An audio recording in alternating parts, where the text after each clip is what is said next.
Wendy Wesley. I'm a registered and licensed dietitian nutritionist, and I'm doing this for Insight and Wellness today.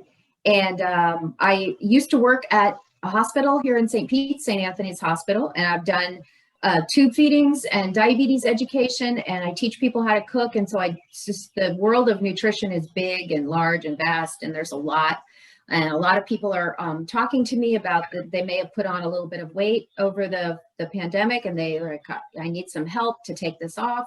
I need to get back into my kitchen. I'm doing a lot of Uber Eats. I'm spending a lot of money doing Uber Eats. I want to get back to my kitchen. So I'm helping a lot of people kind of, I help people arrange their kitchen so that they can work faster. And that's one thing I want to talk about today is some tips I have for working faster in your kitchen. Because I like to cook, but I'm also a busy person, and I don't want to be a slave to my kitchen. And I don't want to be a slave to dishes and shopping and planning. A lot of people tell me that the planning is kind of what gets them. Like, I just don't know what to cook, or I'm in a rut. If any of that resonates with you, please speak up or put something in the chat. And so I like to say that because I want you to know that you're not alone if you are having kind of trouble reacclimating or kind of getting back into your routines of cooking, or maybe you've been doing a lot of cooking, and this lockdown has created this whole new world where you really are like digging in and cooking and enjoying that. Science absolutely supports that people who cook at home have the best diets, the lowest rates of diabetes, the lowest rates of cardiac disease, and they have more money in their bank account. So cooking at home, I'm so passionate about home cooking, both for health and for economics. Is there a question? I think I saw a question. No, I actually just put a little note in the chat saying if people can only see you in a little window with a big gallery view, just to set it to speaker view so that you're highlighted. So, no questions. Yeah, so I just want you to know that you're not alone. Like, either if you're kind of not cooking, or maybe if you're cooking more. I find that there's extremes. There's people that are they're like they've got their own sourdough starter in the fridge, and they're cooking, they're baking like crazy, or they're really doing a lot of Uber Eats. And either way, balance is definitely the key. I love restaurant food. I love going out to restaurants, but I also know that eating out in restaurants many times per week is that's when I put on weight, and that's when I feel kind of my lowest energy is when I'm doing a lot of takeout and restaurant food. And so I feel my best when I'm cooking at home. I also have a bigger bank account when I'm cooking at home too. So any comments about how the pandemic has affected nutrition or your lives or cooking? Or I'd love to hear what you had to say if anybody had something about that.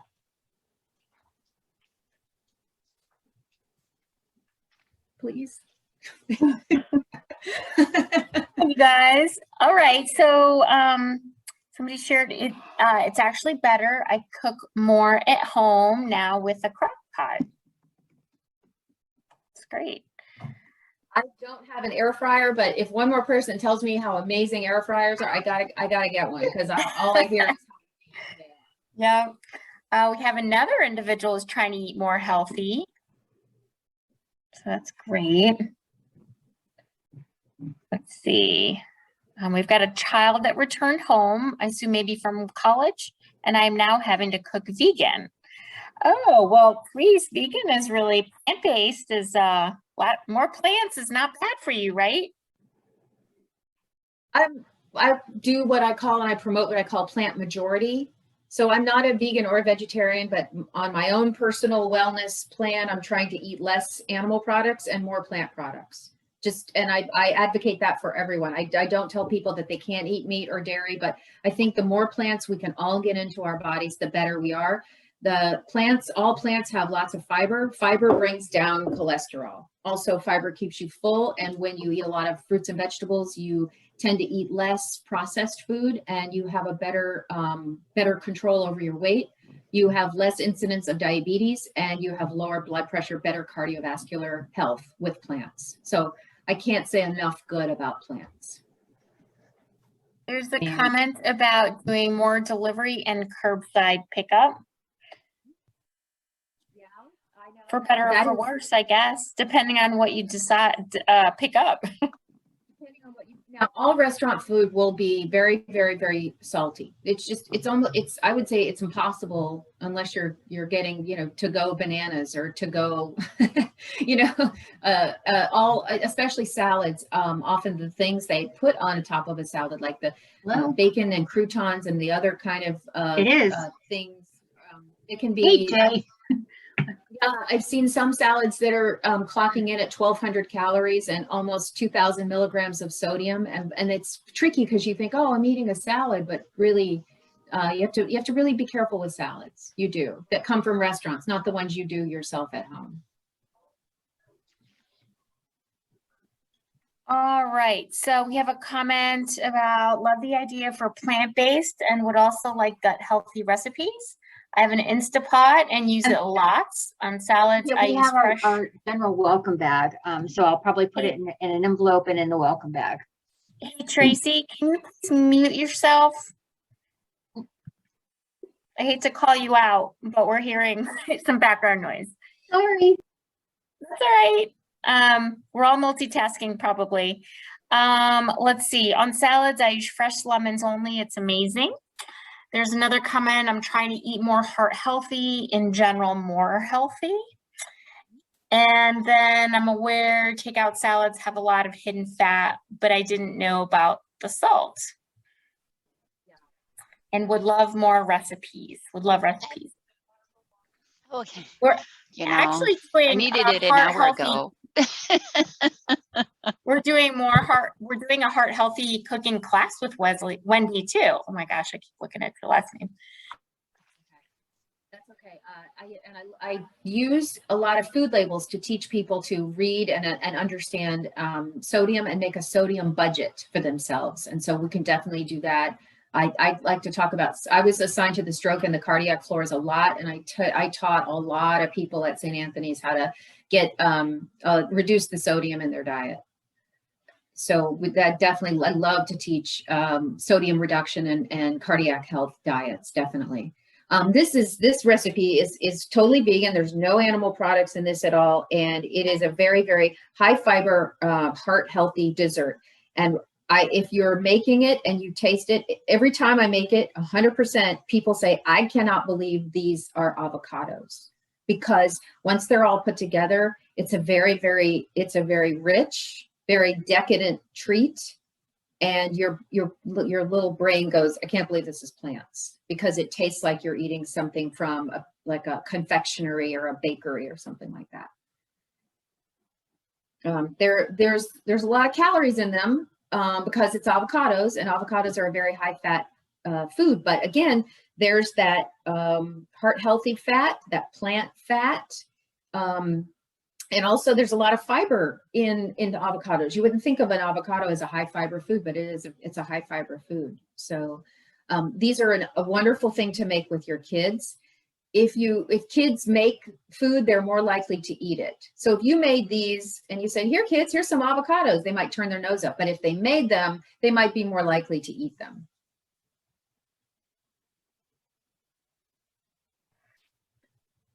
All right, let's see. Lots of excitement about the sodium budget foods. Guess what? We already have a class planned with Wendy for her sodium budget. What do you call it, Wendy? Is it the budget with the dollars or the pennies? Yeah.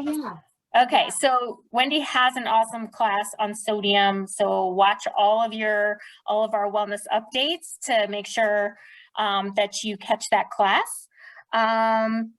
Let's see. Coconut milk and coconut butter are fabulous to cook with, and then avocado is low carb too. Those are the comments so far. Very good.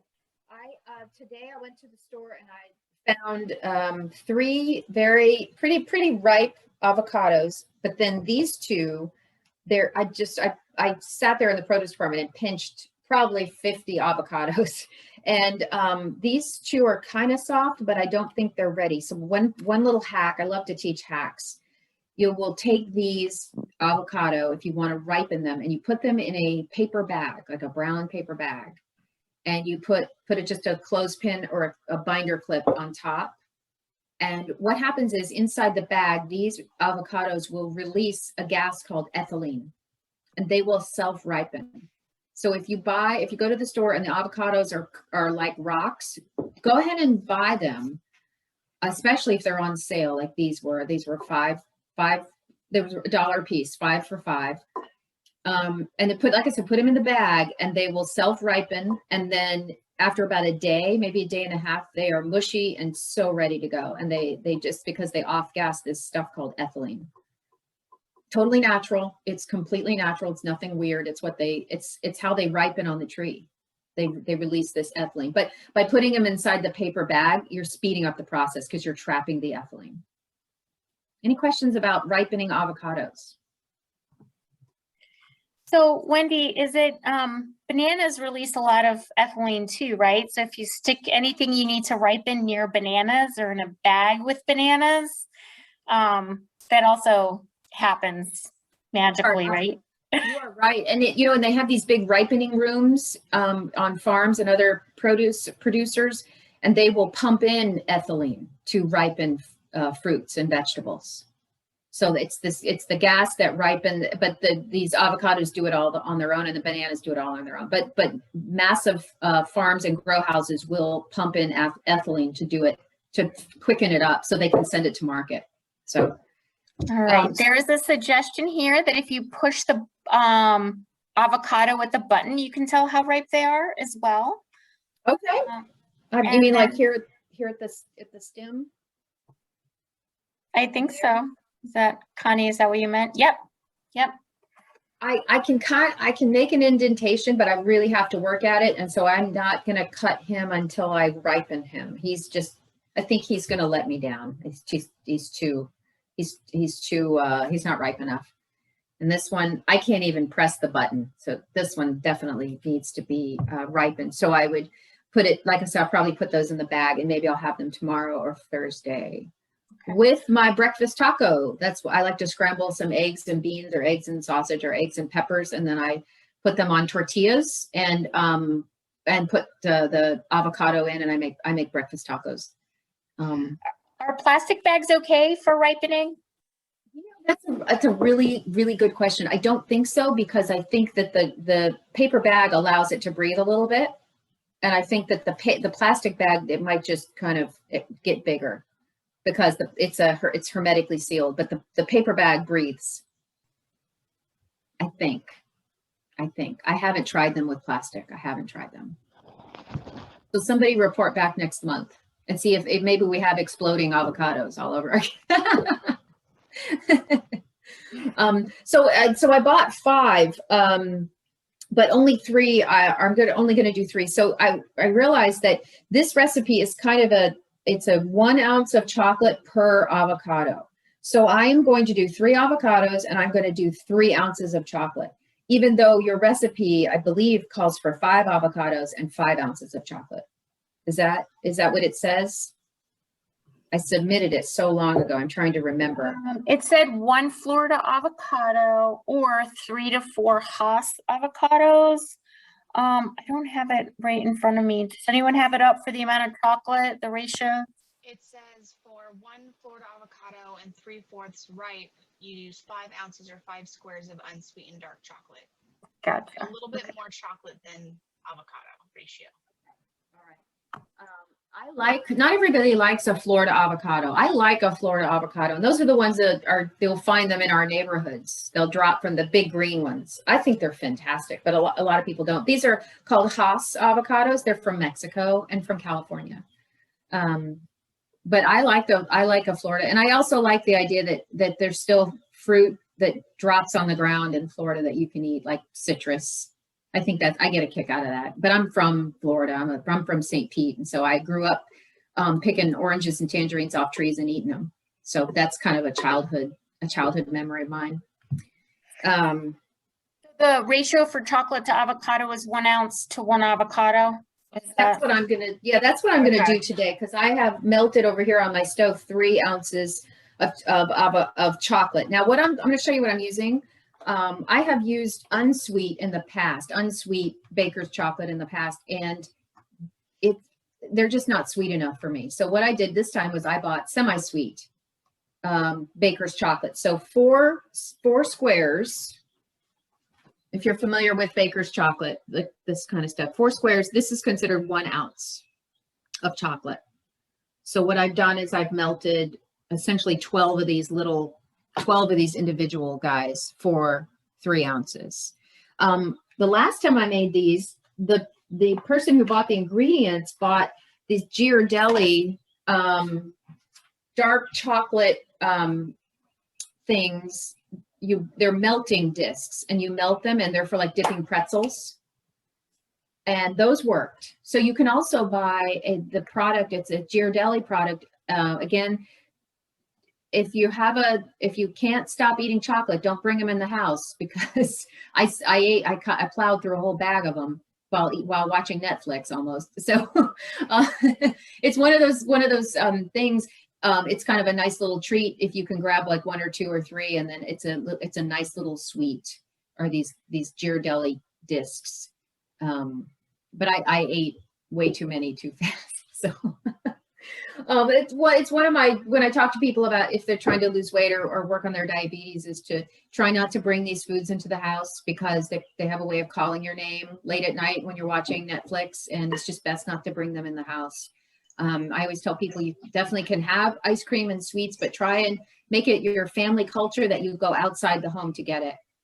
You go to the ice cream parlor, or the Dairy Inn or the Dairy Queen or something, and you make it, you say, we're going to go out to get our sweets or treats. We're not going to bring them in the house, because that's when that mindless snacking kind of tends to happen, especially when we're locked in. Any comments about that? I'm sure that's a big topic.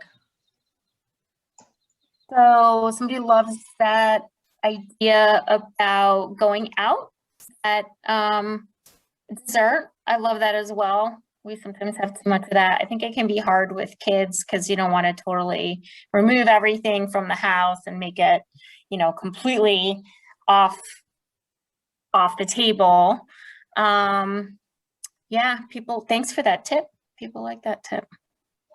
It's also more pricey to go out, right? So you kind of have to decide whether you want to spend the cash. I mean, going to the ice cream parlor used to be cheap. Now it's like $5 for an ice cream cone. It is.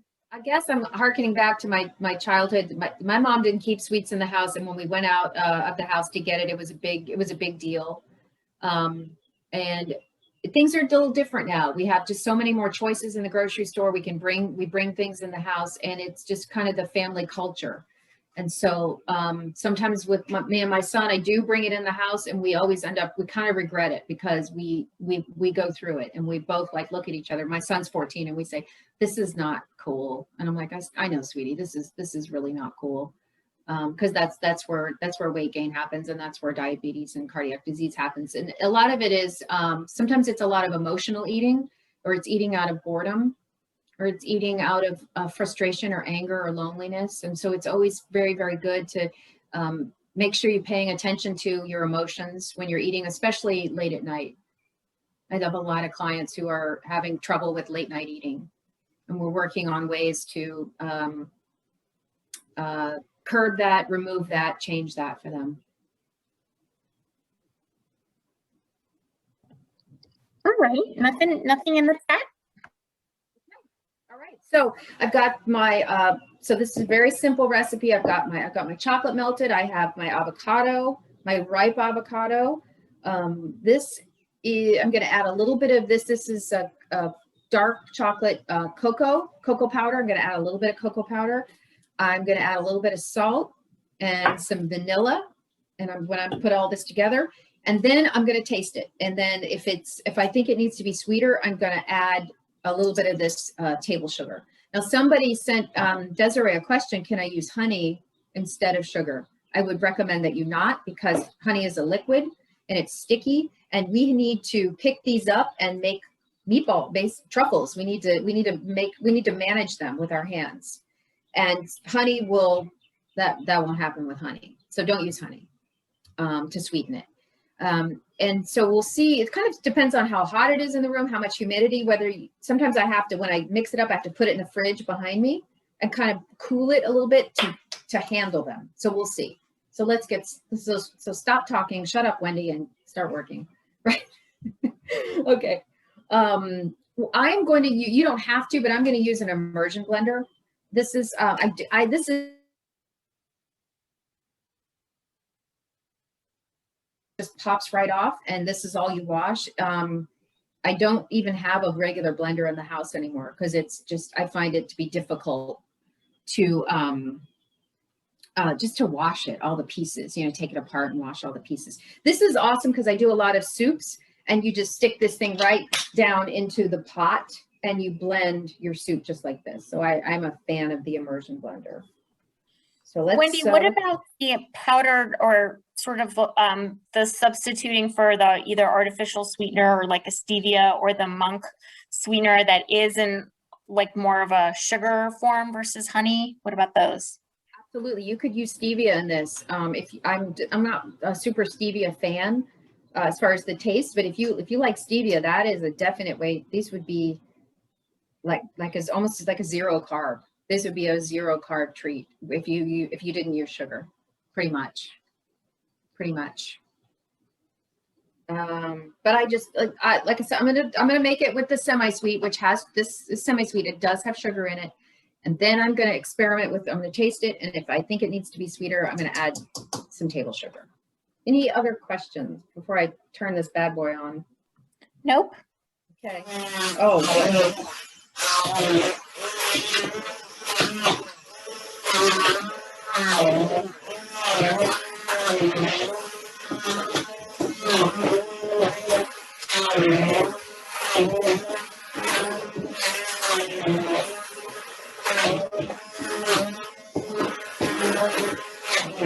Okay, I think I'm going to finish it off with the fork. Just kind of, I got the worst of it. I'm going to finish it off with the fork because I did a clear bowl so you could see it, but I'm getting sprayed with avocado. So I'm going to finish with the fork. Can you put some honey on top of the balls once they're already formed? You can. My preference, sometimes I like to put powdered sugar on top of them. It's so pretty with powdered sugar. I like to dust them. Sometimes I've dusted them with some chopped walnuts. I dust them with a little bit of the cocoa powder. I dust them with powdered sugar, and they're so pretty. But if you put honey on top, you might not want to pick them up. You know what I mean? Because they'd be real kind of sticky. And I'd like to address honey because I get this question all the time. People are, I think we're a nation in love with honey. And I always like to point out that honey is the same thing as sugar. It's chemically, it's so close. It's like one little molecule or one little carbon atom difference.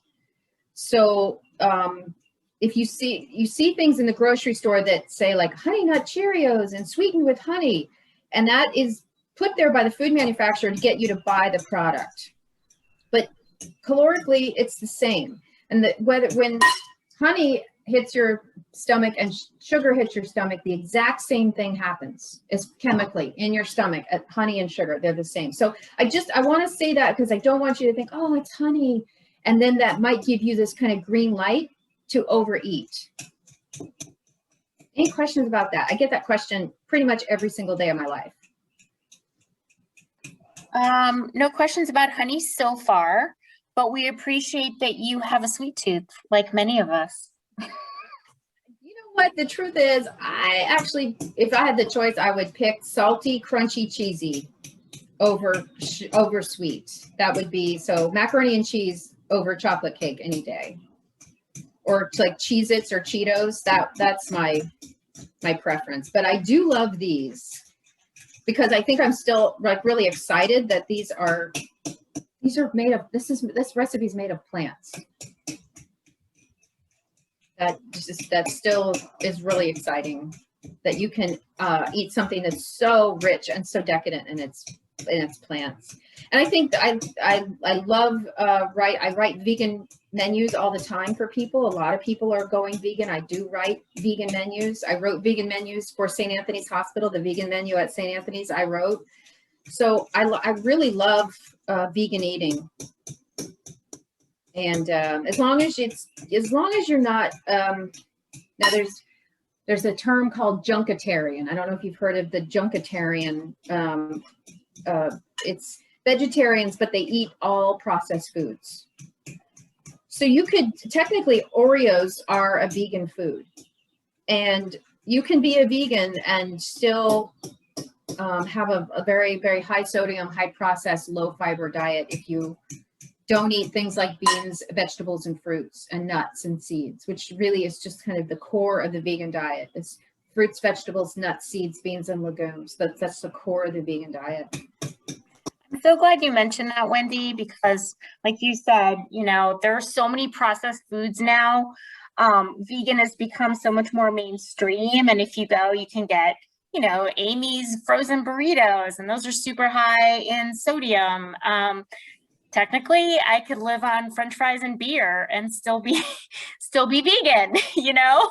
So when you hear plant-based whole food is really kind of where we want to strive, because we can still just be junketarians and call it vegan and balance. Obviously, it's fun to have French fries and beer sometimes if that floats your boat, right? Well, I teach a class to kindergartners and first graders. It's called Every Day and Every Now and Then. And it's a list of foods that they're green light every single day. And that's the fruits, vegetables, nuts, seeds, beans, legumes. And then there's every now and then.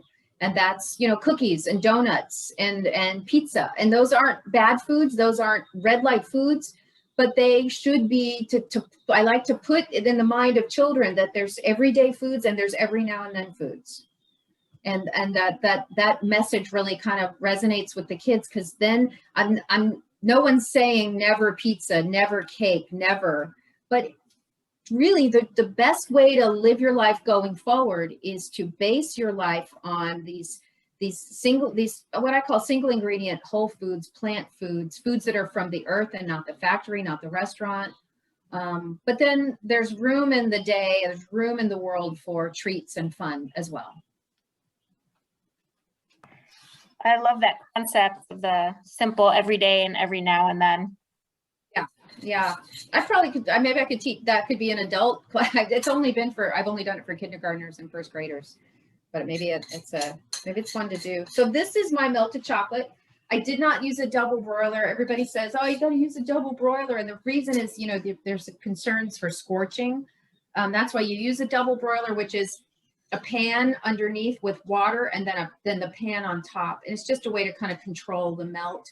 I just put it on the stove top. You could even do it in the microwave. And I just melted this chocolate on low, and it just took a couple of minutes, and there we are. Of course, it's kind of a humid day. I have the windows open, so that kind of contributes to it too. And I'm just pouring this chocolate, right? I've mashed my avocado. I'm pouring the chocolate in. This is 3 ounces of Baker's chocolate, semi-sweet. I wonder how sweet it is. I haven't tasted it. Probably get a rubber spatula to get all of it. Maybe I'll do that. Get a rubber. Let me see. Oh, it's sweet. Oh, this stuff is sweet. I might not have to add any sugar. Okay. Cool. Oh, I'm surprised how sweet that is.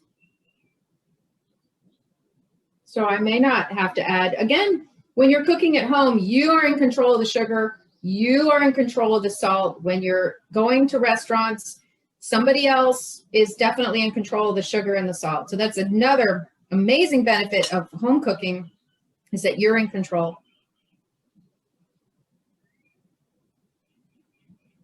And it's just, this is something so much fun to make with your kids. This is a fun, because it's green. It looks like Frankenstein. It's like green and brown, and it's just fun it's so much fun for kids. I mean, look at that. What kid doesn't want to play with that? Yeah, all you need to do is market it as slime, you know, and it's all in the marketing. Definitely needs salt. Now, salt is going to bring the whole thing out. And I was talking about salt that I cook with salt. Salt brings out the flavor of food, but there is salt that we cook with. And almost all of my patients at the hospital, when I went in to talk to them about their low sodium diet because they have cardiac disease, the first thing they all said, I'm real careful with the salt shaker. And I'd say, that's good. But the majority of the salt in the American diet comes from restaurant food and food that we buy in the grocery store that comes in packages, boxes, containers, cans, you know, things like that. So it's not the salt shaker that is the culprit. It truly is processed foods and restaurant foods that is the culprit. According to the CDC, the food with the largest amount of salt in the American diet is pizza. And that's because it's salted on 4 layers. There's a lot of salt in the crust, the sauce, the cheese, and the toppings. And so we have a 4 layers of salt. And that's why salt is number 1 on the CDC list. Okay, so I am mixing up these avocados, trying to get the lumps out. There's a few lumps that I'm not real happy about, but it's all right. And I'm going to add some salt. I usually just shake. I think the recipe doesn't call for much, maybe 1/4 teaspoon, not much. I'm just going to add some salt. I think it's about 1/4 teaspoon. Again, start with a little bit, taste, then you see how it goes. Maybe I've got it where I want it and I don't want to add any more salt. Again, that's the beauty of cooking at home, is you're in control. Let's see. Yeah, maybe just a touch more salt. Yeah. Okay. The recipe says a pinch of salt. Yeah. Pinch. So this is cocoa. I'm going to add some cocoa powder. This is going to kind of thicken it just a little bit. I don't remember how much cocoa powder. I'm just going to add just a little bit of cocoa powder. And this is just going to thicken it just a little bit. Add some more of that deep, rich chocolate flavor. This is vanilla. I'm going to do a capful of vanilla, which is about a teaspoon, a small capful. There.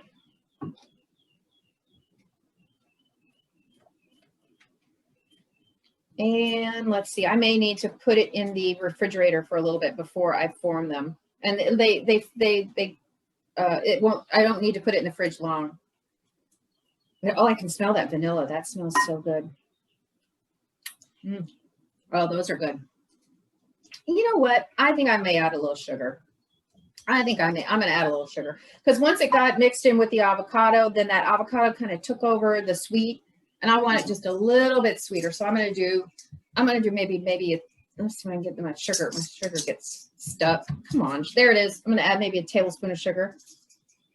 There so for those of you stressing out a little bit that Wendy's going off the recipe that we got, don't worry, because I think this is a great example of, you know, you kind of tinker with it to make it to your taste, you know, you make it once, and if you decide you want to make it, you need something to make it thicker or what have you. It's just a great example of how you're in control. So don't worry about that. I mean, if you make it once and, you know, it's not quite what you want, you have the option to play with your food, basically. That in the fridge. I'm going to let it sit for a bit, and we can talk about ways to work faster in your home kitchen, or I can take questions, or both, whatever. One question we had here before you get on that topic is a question about using unflavored gelatin in recipes in the future. That's good, because I have really never used unflavored gelatin in recipes. Hang on, can you repeat? You're off mic right now. Start over. Oh, can you not? Y'all can't hear me? You're back now, I think. Okay. That's a great question. I've never used unflavored gelatin in recipes. I do know my friend owns a restaurant, and he uses it to create these amazing sauces that stick to the food. It's a secret. Like he uses this unflavored gelatin, and it makes all of his sauces like really stick to the food. But I have not used it. Okay. Okay. That's it for now. Well, this cutting board that is in front of me, this is as far as working faster in the home kitchen, this is my #1 tip.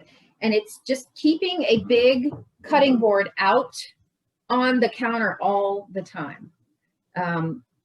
I got this cutting board so many years ago, and I used to put it underneath the kitchen sink every time I used it. And then one time I was pulling it out and I dropped it on my toe, and it almost broke my toe. And I said, okay, that's it. I'm just going to leave it out on the counter. And this interesting thing happened is that I found that I was working faster in my kitchen because I had eliminated a step. I didn't have to go get the cutting board out. It just was out all the time. And another interesting thing happened. I found that I was eating a lot more fruit because the cutting board was already out. And I kept my knives like right next to in the drawer right by the cutting board. And I found that I was working like almost immediately because I didn't have to go and get that this heavy cutting board out of out from underneath the kitchen sink. So that's my first tip, is figure out a place. And I usually recommend people put the cutting board right next to their stove. So the nice thing is that you're chop, chop, chop, and you go right from the cutting board right to your stove. And if you can figure out if your kitchen is laid out so that you can put in the flow, I call it wash, chop, cook. So you wash your vegetables, you chop your vegetables, and then you cook. And it moves in this linear fashion, and you will move in your kitchen. You'll be so much more efficient. I find that the more efficient you are in the kitchen, the more likely you are to cook, and the more joy you will have with cooking, the less you will resent cooking. You'll be like, you'll find like Marie Kondo she was trying to get people to purge their stuff. That woman from Japan, she was trying to get, I'm always trying to figure out how can you find more joy in your kitchen and more joy with cooking. And this is definitely one of those things. Does anybody do that right now? Does anybody leave their cutting board out?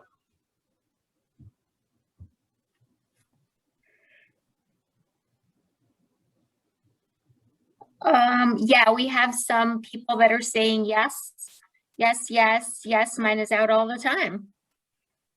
It's on the counter, but upright. That's cool.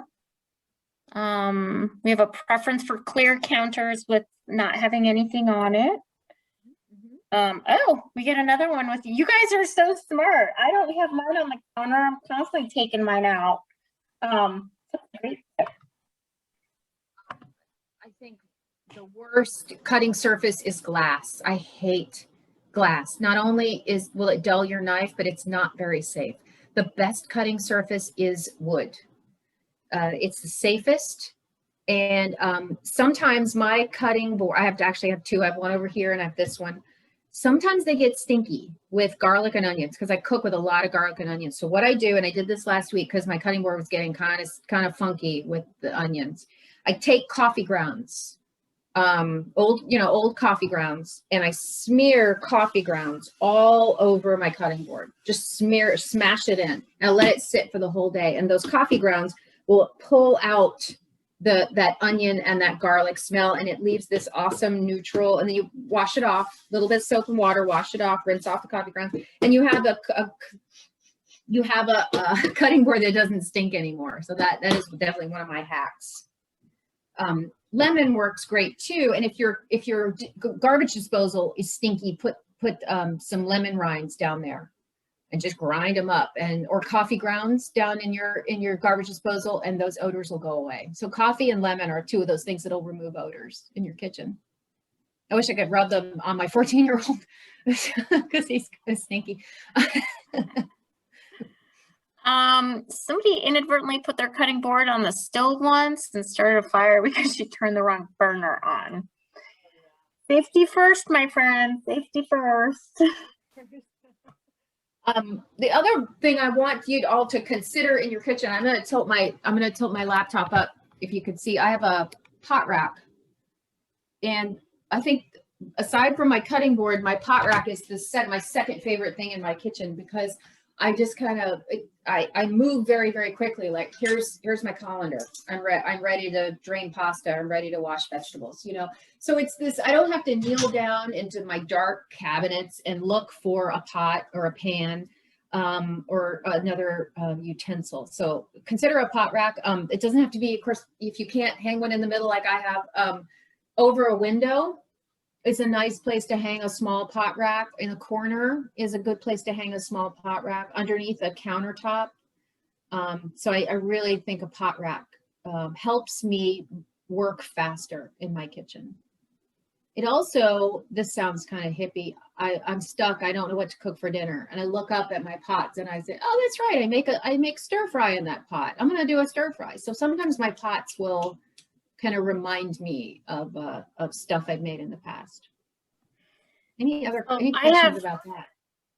Well, I'll just say my first thought was I'm really short. So the whole like having this up at the top is just, you know, it sounds a little far away. But I actually, one of my friends had a pegboard. She had a kind of a blank wall and she put up a pegboard with hooks and she kept all of her pots on the pegboard and just, you know, wherever she wanted the right height for her. So that was kind of an inexpensive way to have them handy without having them digging them out from under the cabinets. Yeah, Julia Child did that in her kitchen. She had a pegboard. That was her thing. She had her husband create this pegboard for her, and that she always said that helps me move fast. Is I don't have to go digging for a pan. I just grab it and I go. So that's a Julia Child, definitely a Julia Child thing. Another Julia Child thing, I stole this from Julia Child, is I'm over here grabbing this I call it like a gadget garage. If you have one of these by where you cook, you just grab a spatula, fast. You grab a wooden spoon, you're fast. I grab tongs. I got two kinds of tongs. I just grab them. This is where I grabbed that spatula that I was using, that rubber spatula. So big serving spoons. So this thing helps me move nice and quick, is keeping one of these where I cook. Those of you not following the chat, I did want to just mention a helpful tip here to be careful putting too many coffee grounds in the disposal, because that can actually cause blockages. So yeah, don't go crazy. Cool. Lemon rinds are great too. Okay, very good, very good. Another thing I do to keep me moving fast is I keep my salt and my pepper and my spices where I'm cooking. So over here to my left, I have a cutting board. I have that appliance, that garage kind of bowl thing I showed you. And I have a spice rack and I have salt and pepper and oil. And so as I'm cooking, I don't have to walk across the kitchen to get my salt. It's right where I'm cooking. My oil is right where I'm cooking. My spices that I use on a regular basis are right there where I'm cooking. So that helps me move nice and quick. Again, it's all about finding more joy in the kitchen, pleasure and joy in cooking, but you don't want it to own your life, because we're all busy. We're all busy people and we like to cook, but there's the beach, you know, there's other things to do than spend all your time in the kitchen. I know you probably have a class maybe for cooking for one. Sometimes it could be really hard to be inspired to cook for one or two because you don't want to eat like the same meal 5 times that week. Do you have any kind of tips for how, if you are only cooking for either yourself or you and another person, you might still be kind of inspired to do that? I have a lot of clients who are cooking for one. That's a real thing. And a lot of my clients will say, I'm just not going to cook. I'm going to buy prepared food at the grocery store. So what I do is I encourage them to go ahead and buy prepared food at the grocery store, like at the deli. But if they say they buy Publix chicken salad, they put a lot of mayonnaise on it. It's very, very heavy. And then I usually say, I want you to bulk up your chicken salad that you bought at the deli with some shaved carrots that you bought in the produce department, or maybe with some nuts or some raisins. And so to buy these foods that are from the grocery store, but then to try and bulk them up with high fiber foods. So it's not really cooking, but it's what I call sourcing, arranging, gathering. So you're taking things that are somebody's already prepared, and you're just kind of arranging them for your consumption, because you don't want to who wants to make lasagna for one? You know, I get that. I'm divorced, and so half of my time I'm on my own. I'm not cooking for my son, and a lot of my meals are hummus and crackers and cheese. or just kind of a salad I got out. And I'm going to bulk it up with some other things I have in the kitchen to kind of stretch it and to get more nutrition into it. So I get that. So because half of my time I'm on my own, I get that.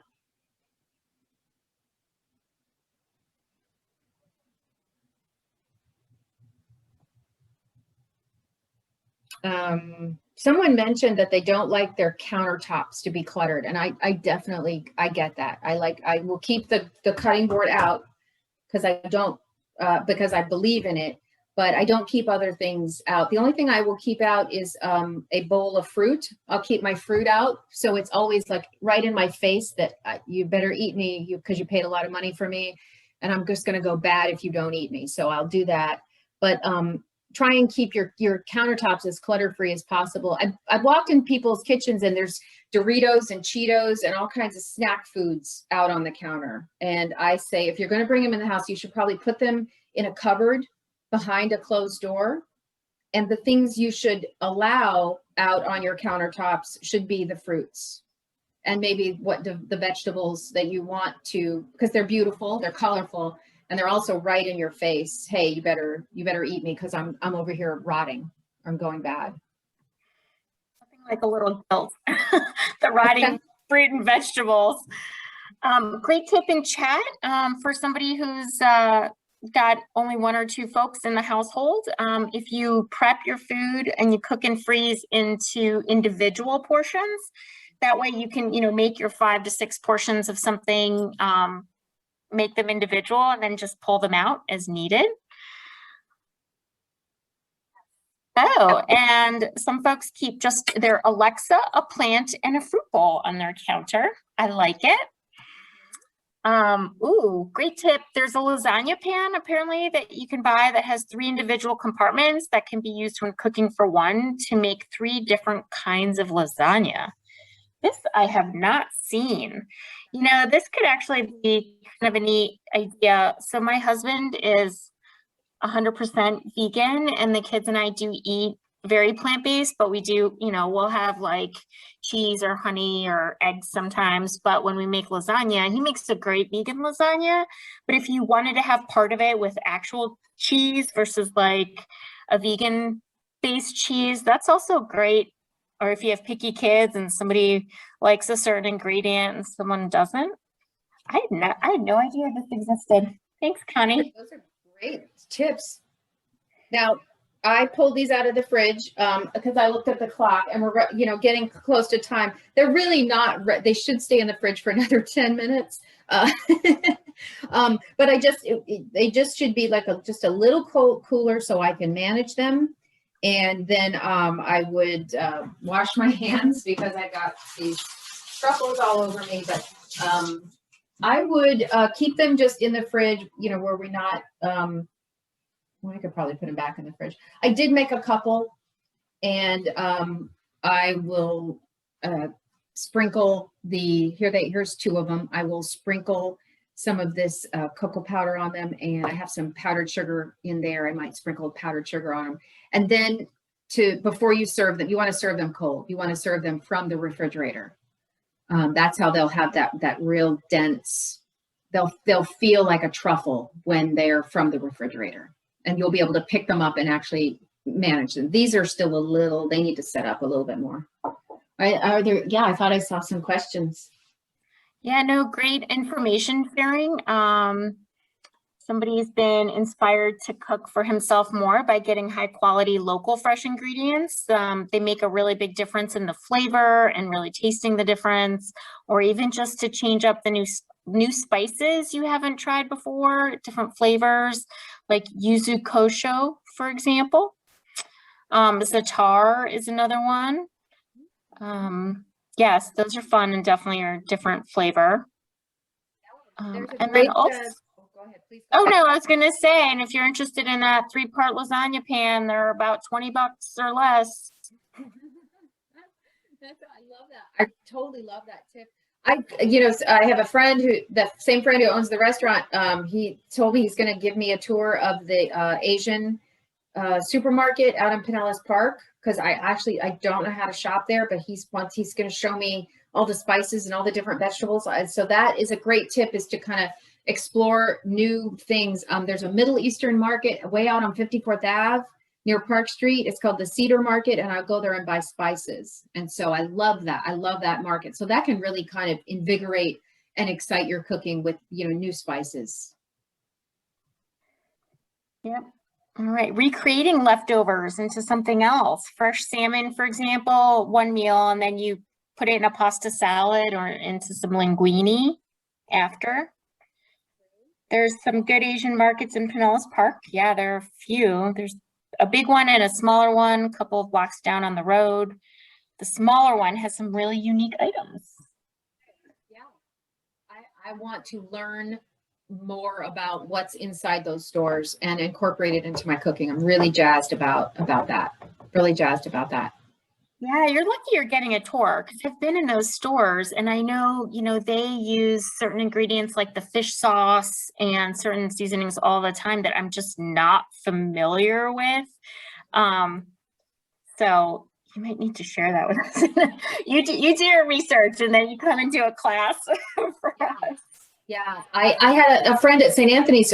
She was from Thailand, and she gave us a class on a stir fry, on a Thai stir fry, and it's something I make it all the time now. But I needed her to kind of ease me. Maybe I'll do that. Maybe I'll do her Thai stir fry for a meal, because it was the easiest thing.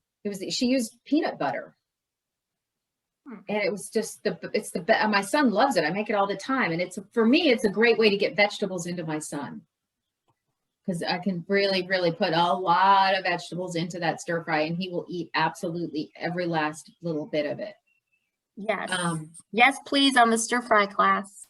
All right. I'll do her name is Chu. I'll do Chu's stir fry. My good friend from St. Anthony's. She runs the gift shop at St. Anthony's. She's so cute. She runs the gift shop at St. A's. So she'll be happy to know she's famous now. The gift shop at St. It's such a beautiful gift shop. One thing I did not mention that I think is one of the most important things about cooking, making sure you can cook at home more often and with more joy and pleasure, is Pantry Staples. And the Pantry Staples, I have an exhaustive list on my website of Pantry Staples, but I'll share it, the list or the link or whatever. I share it all the time. And it's unique to every house, but it's the salt, the pepper, the butter, the oil, flour, oats, beans, rice, on and on and on. It's just this list of stuff that you always have in your kitchen, so that you can pretty much make anything, except for the protein that you might buy fresh or new at the store and bring in. I always have onions. For me, that's a vegetable staple. Garlic is a vegetable staple. I always have green peppers and tomatoes. So there's certain things in your home you will always have to make something. And those are the staples. And I actually been to friends' homes where they didn't even have, I cooked at a friend's home once, she didn't even have salt. And I said, oh my God, at the very least, we got to have salt and pepper as a staple, right? So I have an exhaustive list of pantry staples, and that includes frozen vegetables. I'm a big fan of frozen vegetables because they're ready when you are, and you're not wasting money on them. Because I used to buy a lot of fresh vegetables and I had great intentions, and then life got in the way. Something happened during the week, and that broccoli I bought on Sunday was not edible, and I'd wasted all that money because I in my mind I was like, oh, you're amazing, you're gonna have fresh broccoli, and it didn't happen. So then I started to buy and give myself permission to buy and cook with frozen vegetables because I had enough failures. I think we could probably all relate to that phenomenon. The best of intentions, right? Absolute best of intentions. Anybody else? We're heading here toward 1:30 in a couple minutes. Do you have any other last minute questions for Wendy? Comments? I'd love to know if you made the truffles, how you like them. If nobody did, it's not the end of the world. I don't know that. Hold on, let's read these.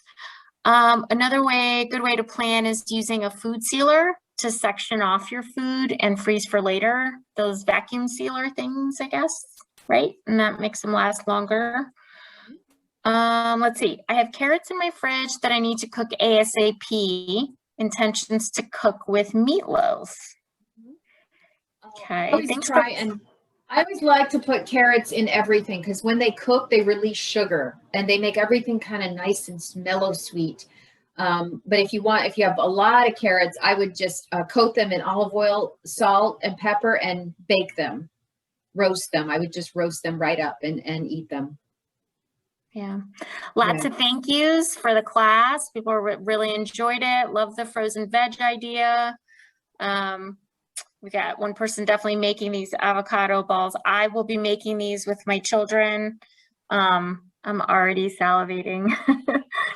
You can do a mix of fresh and frozen veggies. Definitely agree on the good intentions. Great class. Thanks for all the tips. Very good. Yeah, I have a lot more for next time. We just can keep talking about ways to get back into the kitchen because that's really truly the best thing for your bank account and the best thing for your health is to cook at home, cook at home, cook at home. Wonderful. Well, as I mentioned before, some of you may have hopped on the class a little later. Wendy is going to be with us every month. This series is called Cook Along Kitchen. Next month, we're going to do heart healthy recipes. And then in June, right now, we have scheduled how to measure your portions using your hands. So that'll be a cool one. We'll definitely incorporate the sodium budget into class. That's a huge one. So definitely stay tuned for our wellness program announcements. More to come on these. And we are going to post the videos too. So if you've got, when we post these, they're available on the website. So if you've got other people in the household, the best way to have healthy habits is to get everybody to buy in, right? So you can share these with people, let your coworkers know to either watch the class or join us next month.